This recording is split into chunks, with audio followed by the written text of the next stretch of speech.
അസ്സലാമു അലൈക്കും വറഹ്മത്തുള്ളാഹി വബറകാതുഹു. 4 ഭക്തമണ്ടന്മാരുടെ കഥയാണ് എ.കെ. അബ്ദുൽ മജീദ് പുനരാഖ്യാനം ചെയ്ത ജലാലുദ്ദീൻ റൂമിയുടെ മസ്നവി കഥകളിൽ ഈ ആഴ്ച. എങ്ങു നിന്നോ യാത്ര ചെയ്തു വരികയായിരുന്നു മണ്ട ശിരോമണികളായ 4 ഭക്തന്മാർ. ഉച്ചസമയത്തെ പ്രാർത്ഥന നിർവഹിക്കാൻ പട്ടണത്തിലെ പള്ളിയിൽ കയറി. പ്രാർത്ഥനയ്ക്കുള്ള സമയം ആയോ ഇല്ലേ എന്നൊന്നും അവർക്കറിയില്ലായിരുന്നു. പള്ളിയിൽ അവരല്ലാതെ മറ്റാരും ഉണ്ടായിരുന്നില്ല. ഒരാൾ മുൻപിലും ബാക്കി 3 പേർ പിറകിലുമായി പ്രാർത്ഥനയ്ക്കായി അണിനിരുന്നു. അല്ലാഹു അക്ബർ എന്ന് പറഞ്ഞവർ പ്രാർത്ഥനയിൽ പ്രവേശിച്ചു. നിശ്ചയിക്കപ്പെട്ട ഖുർആൻ വചനങ്ങളും മറ്റു മന്ത്രങ്ങളുമല്ലാതെ പ്രാർത്ഥന കഴിയും വരെ ഇനി മറ്റൊന്നും ഉരുവിടാൻ പാടില്ല. പ്രാർത്ഥന പകുതി പിന്നിട്ടപ്പോൾ പള്ളിയിലെ മുഅദ്ദിൻ അഥവാ ബാങ്ക് വിളിക്കാരൻ അവിടെ വന്നു ചേർന്നു.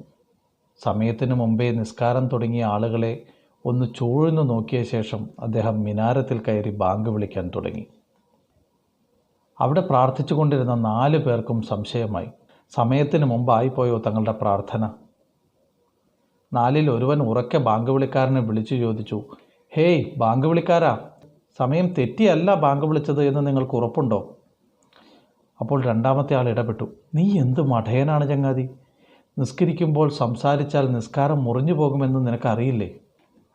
മൂന്നാമത്തെ നിസ്കാരക്കാരൻ പറഞ്ഞു, അതാപ്പം നന്നായേ, നീയും മിണ്ടിയില്ലേ മണ്ട, നിങ്ങൾ 2 ആളുടെയും നിസ്കാരം കട്ടപ്പുക. ഇത് കേട്ട് മുന്നിൽ നിൽക്കുന്ന 4-മത്തവന് ചിരി അടക്കാൻ കഴിഞ്ഞില്ല.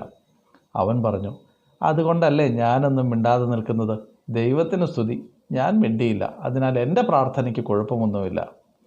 താനും മറ്റുള്ളവരെ പോലെ സംസാരിക്കുകയായിരുന്നു എന്ന കാര്യം 4-മത്തെ ഭക്തനും ഓർത്തില്ല. അന്യരുടെ കുറ്റം കണ്ട് രസിക്കുന്നവർ സ്വന്തം തെറ്റ് കാണാറില്ലല്ലോ. കുഞ്ഞുകഥ പൂർണ്ണമാകുന്നു. ഏവർക്കും ശുഭദിനം നേരുന്നു.